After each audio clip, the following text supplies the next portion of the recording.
الحمد للہ نحمده ونستعینه ونستغفره ونؤمن به ونتوکل علیہ ونعوذ باللہ من شرور انفسنا ومن سیئات اعمالنا من یهده اللہ فلا مضل له ومن يضلله فلا هادي له واشهد ان لا اله الا الله واشهد ان محمدا عبده ورسوله اللهم صل على محمد وعلى ال محمد كما صليت على ابراهيم وعلى ال ابراهيم انك حميد مجيد اللهم بارك على محمد وعلى آل محمد كما باركت على إبراهيم وعلى آل إبراهيم إنك حميد مجيد أما بعد فإن خير الحديث كتاب الله وخير الهدي هدي محمد صلى الله تعالى عليه وآله وسلم وشر الأمور محدثاتها وكل محدثة بدعة وكل بدعة ضلالة وكل ضلالة في النار أعوذ بالله السميع العليم من الشيطان الرجيم بسم الله الرحمن الرحيم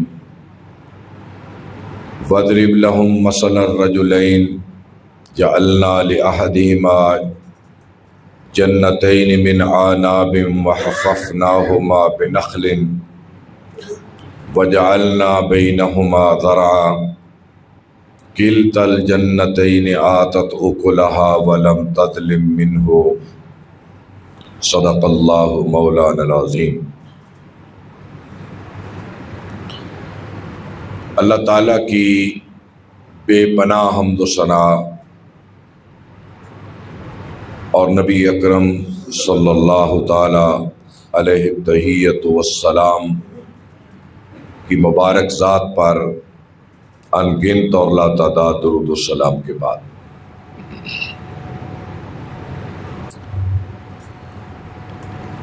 میرے واجب الاحترام قابل صد احترام خواتین و حضرات، حضور نبی اکرم صلی اللہ علیہ وسلم نے ارشاد فرمایا،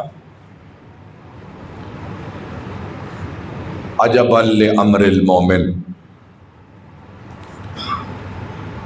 اللہ کے مومن بندے کا معاملہ بھی بڑا عجیب ہے۔ ان اصابتہ سراء شکر وان اصابتہ ضراء صبر۔ دنیا میں کوئی انسان دو حالتوں میں سے کسی ایک حالت سے خالی نہیں ہے، یا تو وہ خوشی میں ہے یا غم میں۔ تو آپ نے فرمایا مومن آدمی کو جب کوئی خوشی کوئی نعمت ملتی ہے تو وہ اللہ کا شکر بجا لاتا ہے، اور اگر اس کو کوئی دکھ کوئی تکلیف کوئی مصیبت آن پہنچتی ہے تو وہ صبر کرتا ہے۔ لیکن یہ دونوں کام صرف مومن کر سکتا ہے۔ جو مومن نہیں ہے وہ دونوں حالتوں میں اس کا رویہ مختلف ہوتا ہے۔ مثلاً اگر اس کو غربت پہنچ گئی تو مایوس ہو جائے گا، مصیبت پہنچ گئی تو واویلا کرے گا، کوئی غم کوئی دکھ آ گیا تو اپنی تقدیر اور اپنے خدا کے شکوے کرے گا، اور اگر اس کو کوئی نعمت مل گئی اولاد کی صورت میں، مال کی صورت میں، صحت کی صورت میں، یا کسی زمین جائیداد کی صورت میں، تو پھر وہ شکر نہیں کرے گا، بلکہ کیا کرے گا؟ اپنی اس خوشحالی اور خوشی پر تعویلیں کرے گا، اور اس کی تعویلیں کیا ہوں گی کہ یہ جو میرے پاس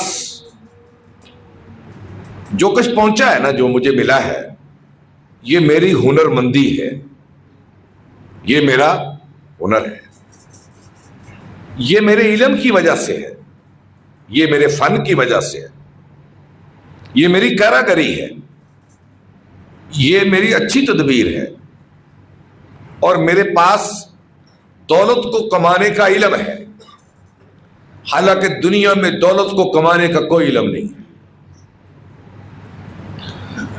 اور پھر شیطان اس کے دل میں جب یہ ڈالتا ہے نا کہ یہ تو تیرا اپنا کمال ہے، یہ تیرے باپ دادا کی کمائی ہوئی کمائی ہے، تو پھر اس کا رویہ کیا ہوتا ہے؟ پھر وہ اس پہ اتراتا ہے، گھمنڈ کرتا ہے، فخر غرور کرتا ہے، اور معاشرے کے ساتھ اس کے رویے ہی بدل جاتے ہیں۔ اس کا چلنا، اس کی چال، اس کی ڈھال، اس کی رفتار، اس کی دستار، اس کا لباس، اس کا اٹھنا بیٹھنا چلنا پھرنا، لوگوں سے رویے ہی اس کے بدل جاتے ہیں۔ اور پھر اس دولت سے کیا کرتا ہے؟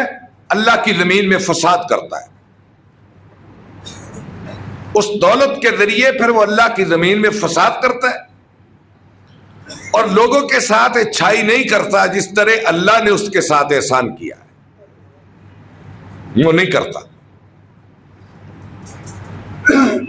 اور اسی گھمنڈ میں اسے سمجھ ہی نہیں آنے دیتی دولت، یا کوئی جتھا، کوئی اولاد کا جتھا، کوئی جماعت، کوئی عزت، کوئی شہرت، یہ ساری چیزیں مل کر اسے سمجھ ہی نہیں آنے دیتی۔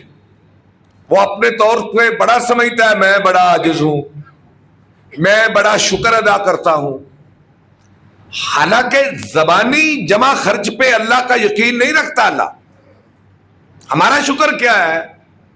شکر الحمدللہ، یہ زبان کا بول ہمارا شکر رہ گیا، حالانکہ شکر اس کا نام نہیں ہے۔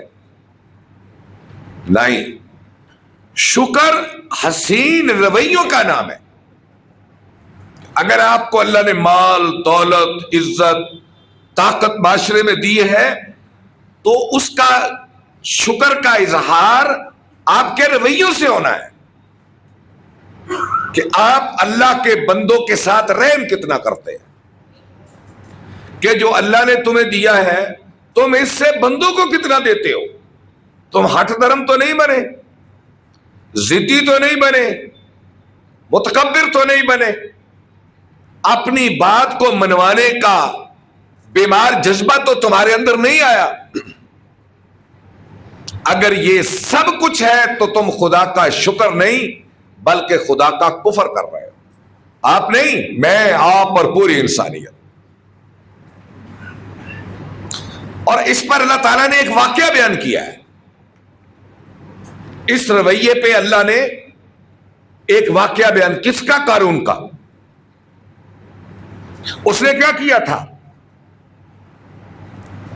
اس کے پاس بڑا مال تھا، یہ تو آپ سنتے رہتے ہیں، اور اس نے حالانکہ مال دولت جو آتی ہے نا، یہ ایک اللہ کی نعمت ہے، اللہ کا فضل ہے، اور ہم اس کو اللہ کی نعمت، اس کا فضل سمجھ کر قبول کریں،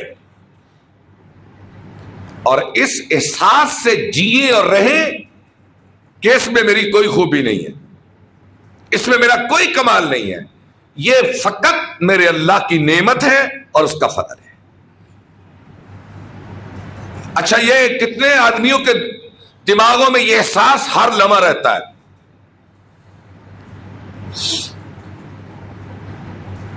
جب یہ احساس رہے گا نا کہ یہ اللہ کی نعمت ہے، اس کی رحمت ہے، اس کا فضل ہے، میری کوئی خوبی نہیں، جتنا احساس یہ زندہ رہے گا، آدمی کا مزاج منکسر رہے گا، عاجز رہے گا وہ۔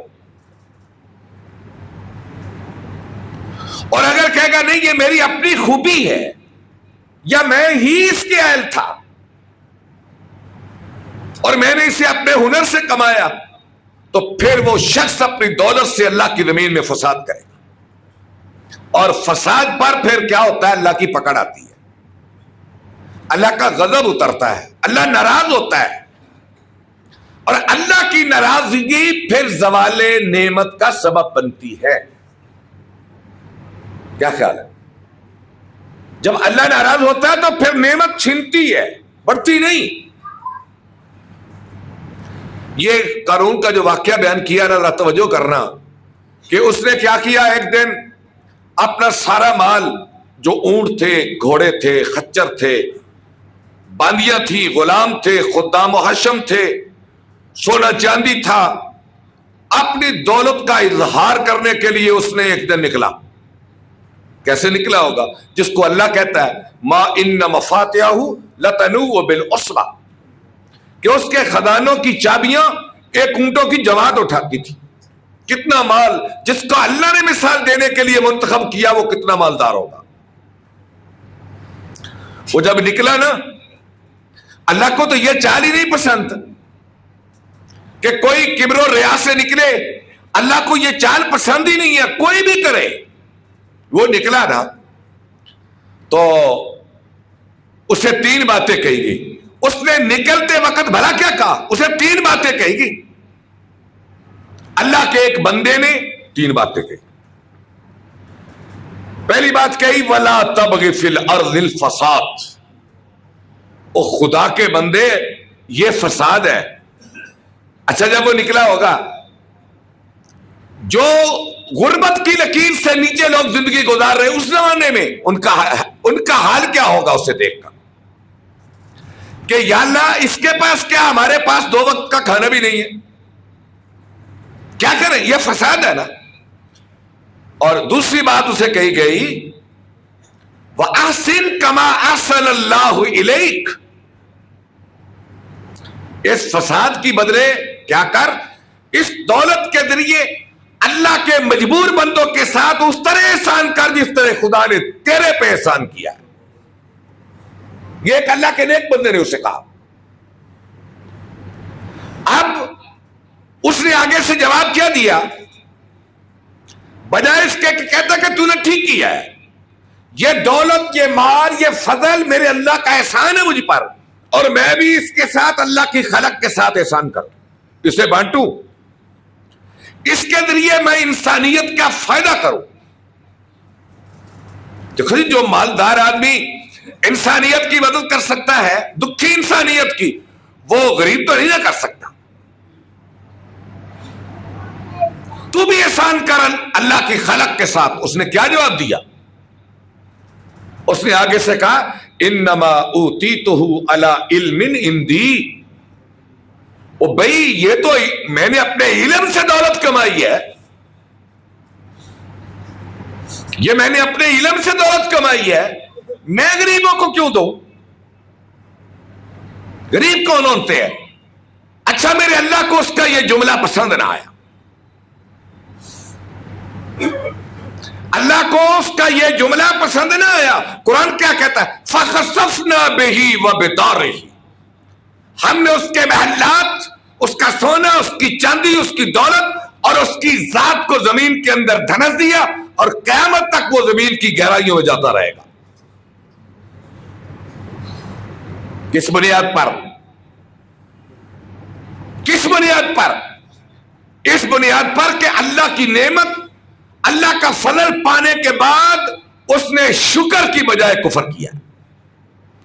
اور کفر یہ نہیں ہے کہ میں اللہ کو نہیں مانتا، یہ کفر نہیں ہے، صرف یہ رویہ بھی کافرانہ ہے۔ قرآن نے اسے کافرانہ رویہ کہا۔ اور اس پر اللہ نے 2 واقعات بیان کیے، ایک سورہ قلم میں اور ایک سورہ کاف میں، کہ لو بھائی ہم تاریخ انسانیت سے واقعات ڈھونڈ ڈھونڈ کر قرآن کے پاکیدہ اوراق میں رکھ کر قیامت تک کے لیے انسانیت کے لیے نصیحت رکھ رہے ہیں۔ قرآن کے اندر کسی واقعہ کا درج ہو جانا یہ غیر معمولی چیز ہوتی ہے، معمولی نہیں ہوتی۔ قرآن کے دامن میں اتنی جگہ نہیں ہے کہ اللہ چھوٹے چھوٹے واقعات اس میں بیان کرتا ہے. لو ذرا سننا جو میں نے آیت پڑھی ہے. اللہ تعالیٰ نے اس عنوان پر دو آدمیوں کی مثال بیان کی. اللہ رب العزت فرماتے ہیں وَاضْرِبْ لَهُمْ مَثَلَ الرَّجُلَيْنِ، اے میرے حبیب ان کافروں کے سامنے دو آدمیوں کی مثال بیان کرو. جَعَلْنَا لِأَحَدِهِمَا جَنَّتَيْنِ مِنْ أَعْنَابٍ، ایک غریب تھا ایک امیر تھا. ایک آدمی وہ تھا جس کے پاس دو باغ تھے. جعلنا لأحدهما جنتین، جنت باغ کو کہتے ہیں، جنتین دو باغ. ہم نے ایک آدمی کو دو باغوں کا مالک بنایا، اور وہ باغ کیسے تھے اس کی کیفیت بھی اللہ نے بیان کی. اور وہ کیا تھے؟ جعلنا لأحدهما جنتین من اعناب، انگوروں کے. انگور ہر زمانے میں قیمتی پھل ہے، ہر زمانے میں. وَحَفَفْنَاهُمَا بِنَخْلٍ وَجَعَلْنَا بَيْنَهُمَا زَرْعًا. ذرا نقشہ اپنے دماغ میں دہرائیں کہ اس کی دیواروں پہ انگوروں کی بیلیں چڑھی ہوئی تھی، اور اس کے ارد گرد ہم نے کھجوروں کی فصیل بنا دی تھی. دیوار، کھجوروں کی دیوار، اور کھجوروں کے آس پاس دیواروں پر چڑھی ہوئی انگور کی بیلیں. اس باغ کی حقیقت اور طاقت پوچھنی ہو تو عرب سے جا کے پوچھو. ہمارے ہاں تو آم کے باغ ہیں نا، امرود کے باغ ہیں، اور مالٹے کنو کے باغ ہیں. اور پنجاب میں بالخصوص میں عرب میں یا انگور یا کھجور، آپ اہل عرب کے سامنے اللہ جنت کی جو نعمتیں بیان کرتا ہے نا، اس میں سب سے پہلے انگور اور کھجور کا ذکر کرتا ہے، تاکہ مخاطبین اس سے متاثر ہو کر خدا کی کلام کو سنیں. اسی لیے شاید ادھر آم امرود کے باغ نہیں تھے، اللہ نے ذکر نہیں کیا. اور پھر اس باغ کے ارد گرد کھجوریں، اور وہ پھلوں سے لدی ہوئی اور جھکی ہوئی، اور پکے ہوئے انگور اپنے فرشوں پہ چڑھے ہوئے کانٹوں کے بیچ. وَجَعَلْنَا بَيْنَهُمَا زَرْعًا، اور باغ کے اندر کی جو زمین تھی ہم نے اسے قابل زراعت بنایا. بنجر نہیں تھی، کیونکہ عرب میں بنجر زمینیں تھی یا پتھریلی زمینیں تھی یا ریتلی زمینیں تھی. ہم نے باغ بنائے، کھجور، انگور، اور بیچ کی زمین کو ہم نے زرعی رکھا، وہ گندم اور جو اگاتا تھا. وَفَجَّرْنَا خِلَالَهُمَا نَهَرًا، اور اس کے دونوں باغوں کے بیچ میں ہم نے ایک نہر چلائی. حالانکہ عرب کے اس علاقے میں نہر کا چلنا کتنا ممکن ہے، یہ اللہ جانتا ہے کہ وہ نہر کیسے چلی، اس کا منبع کہاں تھا، کہاں سے آئی، وہ راجبہ بنا، پھر وہ خالیاں نالیاں بنتی ہوئی اس کی کھجوروں اور انگوروں کی جڑوں کو وہ سیراب کر رہی تھی. اللہ جانتا ہے، اللہ کا ایک فضل تھا اس پہ. اللہ رب العزت فرماتے ہیں دو باغ ایسے جب تیار ہو گئے نا، تیار، اس پہ خوب کھجوریں لگے. اور یہ کیفیت ایسی ہوتی ہے کہ یہاں آ کر تو ایمان کو سنبھالنا مشکل ہو جاتا ہے. جنگ تبوک کی تیاری میں منافقین نے جو ادھر پیش کیا تھا وہ یہ تھا، یا رسول اللہ ہماری معیشت تو کھجوروں پہ ہے، اور جون جولائی کے دن تھے، ہماری معیشت کا سہارا ہی کھجوریں ہیں اور وہ پکی ہوئی ہیں، پیچھے سے کون اتارے گا؟ یہ ادھر تھا ان کا. تو اس لیے عرب کی معیشت زیادہ تر انہی چیزوں پہ تھی. وہ ایک دن نکلا ان باغوں کا مالک اور اس کا ساتھی جس کے پاس کوئی باغ نہ تھا، اللہ کی نعمتیں نہیں تھی، مالدار نہیں تھا، وہ دونوں دوست تھے. نکلے، جب اپنے باغ کے سامنے گیا نا، ایسے دیکھا اس نے جیسا بگڑا ہوا زمیندار دیکھتا ہے، بگڑا ہوا، بڑے تکبر اور غرور سے اپنے باغوں کو دیکھا تو اپنے غریب دوست سے کیا کہنے لگا؟ قرآن کہتا ہے قال له صاحبه وهو يحاوره انا یہ فرعون نے کہا تھا نا انا ربکم انا جہاں آنا آ گیا نا میں پھر اللہ اس کی میں نکالتا ہے. اس نے کہا انا میں وکان لہ ثمر فقال لصاحبہ وهو يحاوره انا اکثر منک مالا واعز نفرا. ہاتھ رکھا اس کے کندھے پہ. تیری کیا اوقات ہے؟ دیکھتا نہیں میرے پاس باغ، پھل، دولت، واعز نفرا، میرا خاندان بھی بڑا اور میرے قبیلے کا جتھا بھی بڑا. اعز نفر، نفر کہتے ہیں آدمی کو، زیادہ نفر. میرے پاس نفر بھی زیادہ، عزت بھی زیادہ اور مال بھی زیادہ. اس نے بس یہ جملہ کہا، اپنے باغ کے آگے ٹہر رہا تھا. تو قرآن کیا کہتا ہے وَدَخَلَ جَنَّتَهُ وَهُوَ ظَالِمٌ لِنَفْسِهِ. جب وہ باغ کے اندر داخل ہوا تو اسے خدا بھولا ہوا تھا،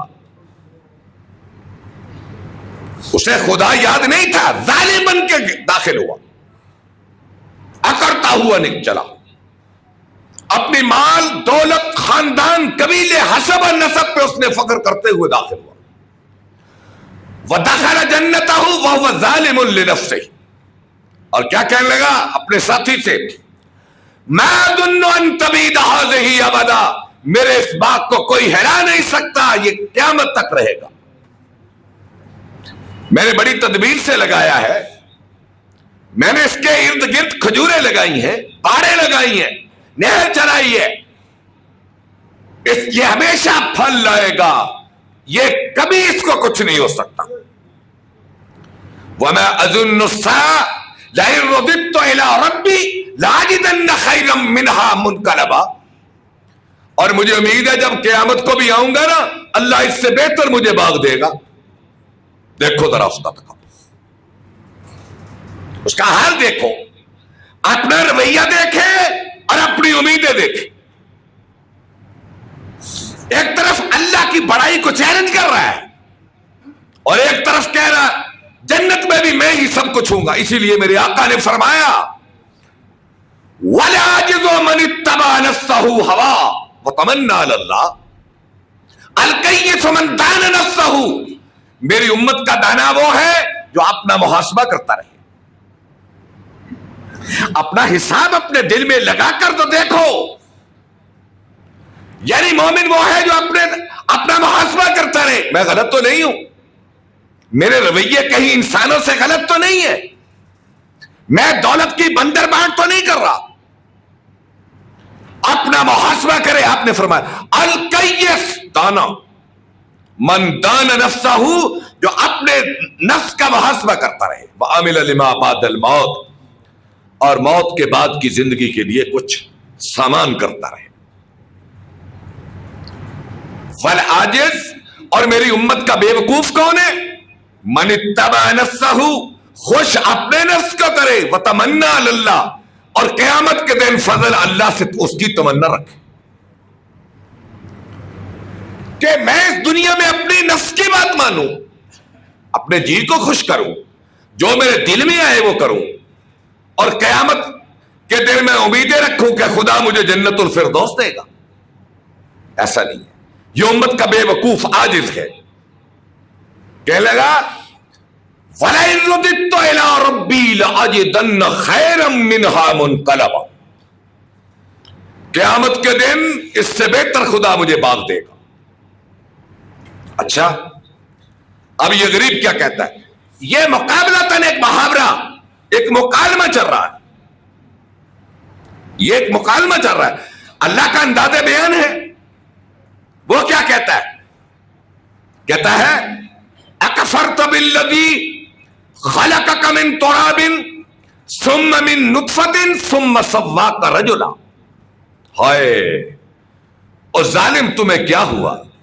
اکفرت بالذی خلقک من تراب، اور تو نے اس خدا کے ساتھ کفر کیا جو اس کا رویہ تھا، الذی خلقک من تراب ثم من نطفۃ ثم سواک رجلا، جس خدا نے تجھے نطفے کی ایک بوند سے بنا کر اتنا بڑا انسان بنا دیا، اب اس خدا کے سامنے یہ بڑے لگا رہا ہے۔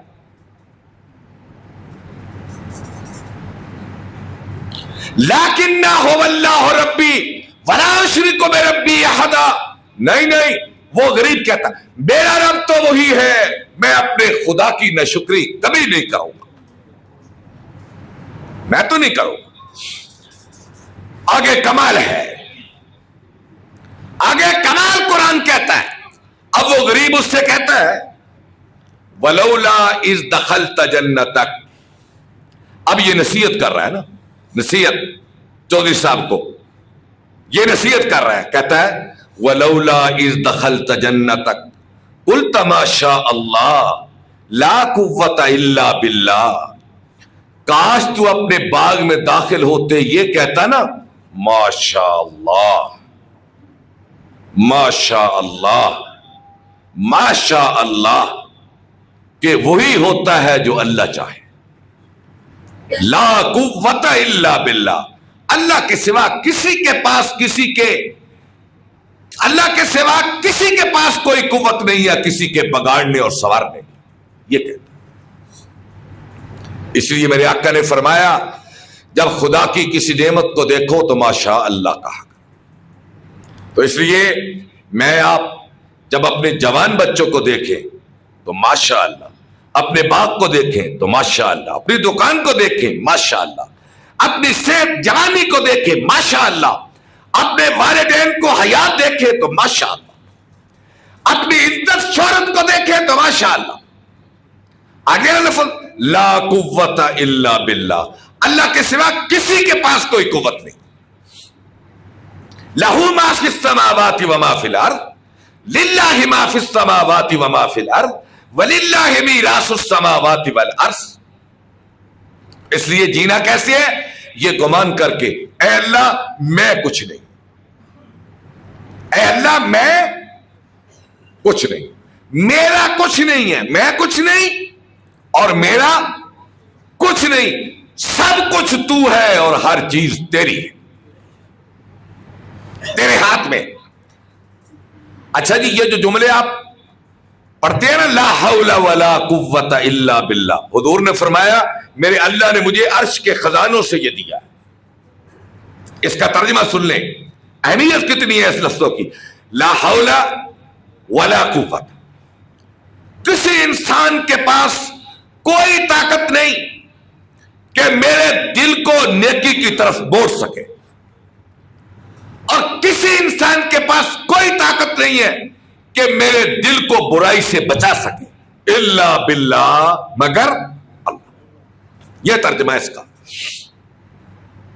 اور شیطان اس لیے اس سے بھاگتا ہے کہ انسان اللہ کی قوت کا اتنا ذکر کرے، لا حول ولا قوت الا باللہ۔ اذان کے جواب میں کہتے ہیں نا حی علی الصلاۃ، اذان کے جواب میں اس لیے کہتے ہیں کہ مؤذن کہتا ہے حی علی الصلاۃ، آ بھئی نماز کی طرف، شیطان وسوسے ڈالتا ہے۔ آپ نے فرمایا پڑھو لا حول ولا قوت الا باللہ، تیری کیا قوت ہے کہ میرے دل کو مسجد سے روک سکے؟ اے شیطان تیری کیا اوقات ہے کہ تو مجھے مسجد سے روک سکے؟ لا حول ولا قوت الا باللہ، یہ ساری قوتیں میرے خدا کے ہاتھ میں۔ برائی کو دیکھ کر، بے حیائی کو دیکھ کر یہ لا حول ولا قوت پڑھنے کا یہ مطلب ہوتا ہے۔ یہ کہتا ہے کاش کہ تو یہ جملہ کہتا ما شاء اللہ لا قوت الا باللہ۔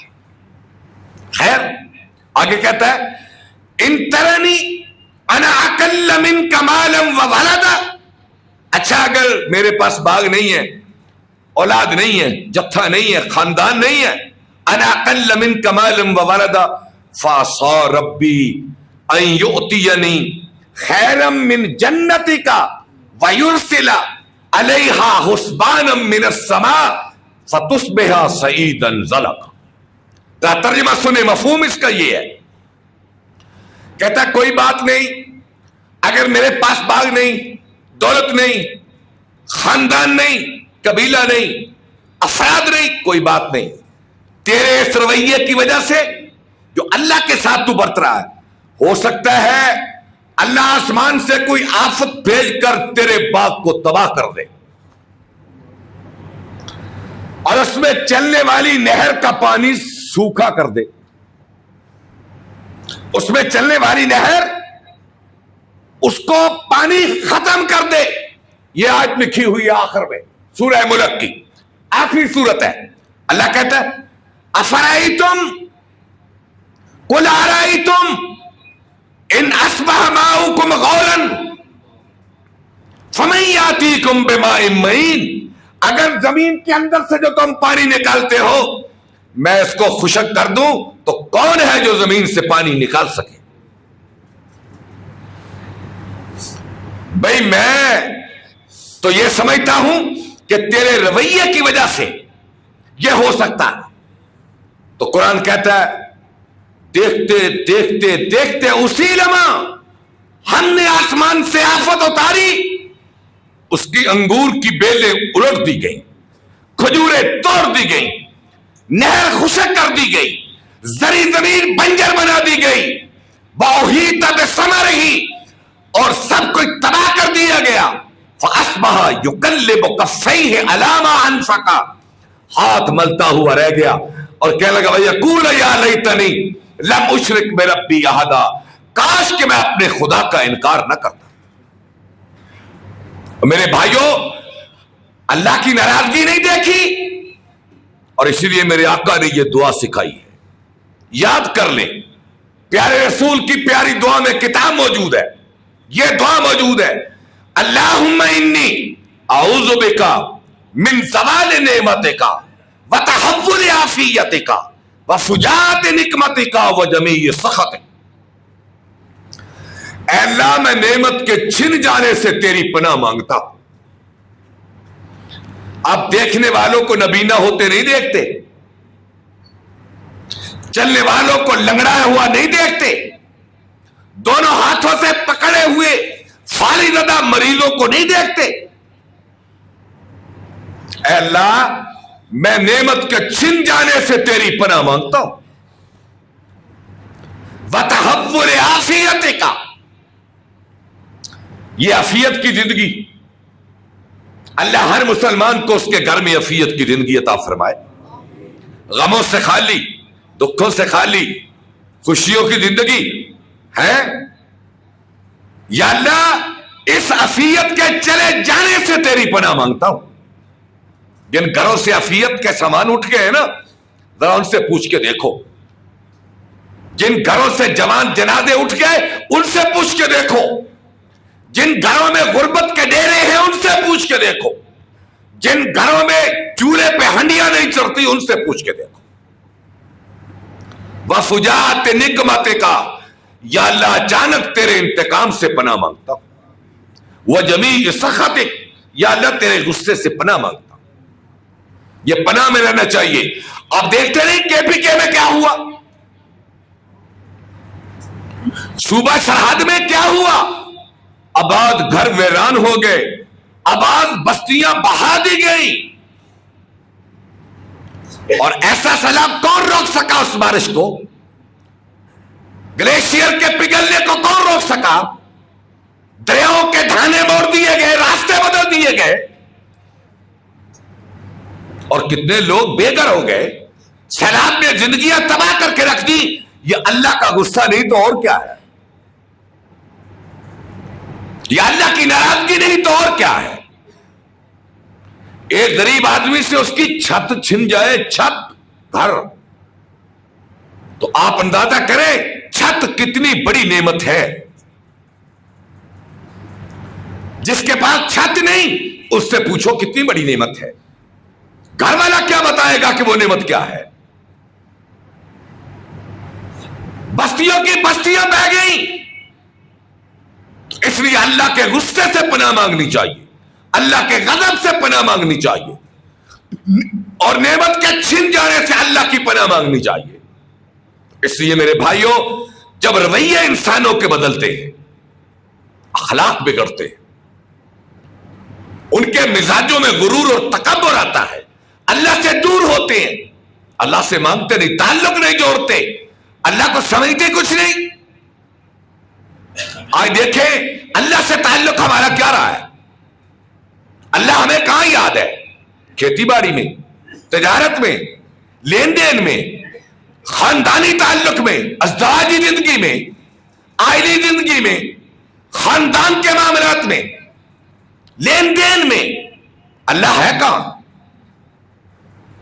ہم نے تو سارا بوجھ ہی تویزوں پہ ڈال دیا ہے، سارا بوجھ بھی تویزوں سے ہوگا، مزاروں سے ہوگا، گنبد مینار سے ہوگا، اور اللہ سے مانگنے کا رواج ہی ختم ہو گیا۔ اللہ سے مانگنے کا رواج جا رہا ہے۔ میرے آقا نے فرمایا اللہ سے اتنا مانگو کہ اگر تمہارے جوتے کا تسمہ ٹوٹ جائے تو یہ بھی خدا سے مانگو۔ اللہ سے مانگنے کا رواج ہی نہیں ہے۔ کتنے ہاتھ اٹھتے ہیں رات کو، کتنے ہاتھ اٹھتے ہیں دن کو، مانگ رہے ہیں، لیکن کہاں سے؟ توکل ہے تو تعویذ پہ، توکل ہے تو پیر پہ، توکل ہے تو مولوی پہ۔ یاد رکھیں تعویذ تو کیا ہے؟ آپ پیر اور مولوی تعویذ لکھنے والے کو بھی گلے میں لٹکا لے، ہوگا وہی جو میرا خدا چاہے گا۔ تو اس لیے ہمیں واپس آنا چاہیے، اپنا محاسبہ کرنا چاہیے، لوٹ آنا چاہیے کہ کس چیز سے میرے خدا کا غضب بڑھتا ہے۔ آج جو معاشرے میں ہے، جس پہ سماج کھڑا ہے، ذرا کان لگا کر تو سنیں، ذرا گہرائی کے ساتھ تو دیکھیں وہ کیا رہا ہے۔ خدا کے غضب نہ آئے تو کیا ہے؟ اے اللہ ہم تیری بارگاہ میں تجھ سے دعا کرتے ہیں، ہمارے گناہوں کو معاف کر، جو غلطیاں کی معاف کر دے۔ اے اللہ تو سب سے بڑا ہے، تیرا کوئی شریک نہیں، تو دینے والا ہے، لینے والا ہے۔ یا اللہ کسی کے پاس کوئی چیز نہیں، تو جب چاہے فرعون جیسوں کو زمین میں دبا دے۔ اللہ تیرا غضب تھا، اللہم انا نعوذ بک من غضبک و عقابک ومن شر عبادک۔ یا اللہ تیرے غضب سے، تیرے قہر سے ہم سب پناہ مانگتے ہیں، ہم پہ رحم فرما، کرم فرما، ہم تیرے مجبور کمزور بندے ہیں۔ یا اللہ جہاں بھولے ہیں ہمیں سجھا دے، ہم توبہ کر لیں۔ وآخر دعوانا ان الحمدللہ۔